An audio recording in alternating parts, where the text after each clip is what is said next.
മനോജേ ആ, എടാ പോലെടാ ഇന്നെ കൊറേ ദിവസമായി ഞാൻ കാത്തിരിക്കുന്നത്. എന്തിനു? നമ്മളെ ക്ലബിന്റെ വാർഷികമാണ്. ആ. അത് ഉദ്ഘാടനം ചെയ്യാൻ വേണ്ടിട്ട് നാട്ടുകാരെല്ലാം ഇന്റെ പേരാ പറഞ്ഞു. ഓ, ഓ. നീ ഇപ്പൊ റീൽസിൽ വലിയ താരായി നിൽക്കുന്നില്ലേ, അതെ അതെ. എന്തായാലും വരണടാ. പക്ഷേ അതൊക്കെ ഇങ്ങനെ മനസ്സിലായിട്ടാണ്. എന്നെ എനിക്ക് മനസ്സിലായില്ല. ഇല്ല. എടാ ഞാൻ ഹോട്ടലടുത്തുനിന്ന് രാജീവാട്ടനാടാ. എടാ നീ എന്റെ കടയിൽ നിന്ന് അത്ര പറ്റീനടാ.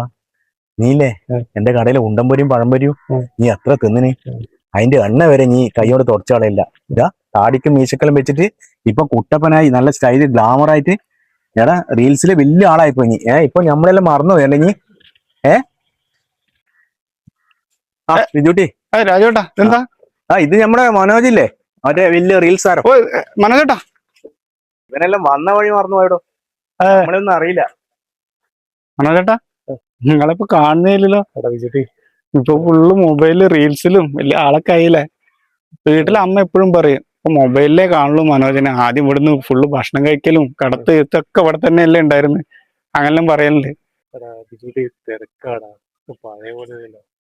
പിന്നെ നിങ്ങൾക്കിപ്പോ പഴയ പോലെ ഒന്നല്ല, തിരക്കും കാര്യങ്ങളും റീൽസും ഒക്കെ ഉണ്ടാവും അറിയാം.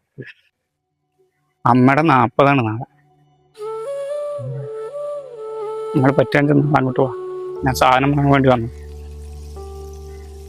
ശരിയാ ബിജുട്ടി, ചിലരങ്ങനെയാടാ, ഒന്നുമില്ലായ്മയെന്ന് അവര് വളർന്നു വരിക, പിന്നില്ലേ അവര് വന്ന വഴിയെല്ലാം മറക്കും.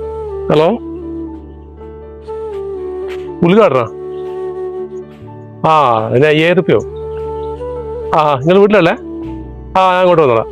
വന്നോളാം. Okay okay okay okay.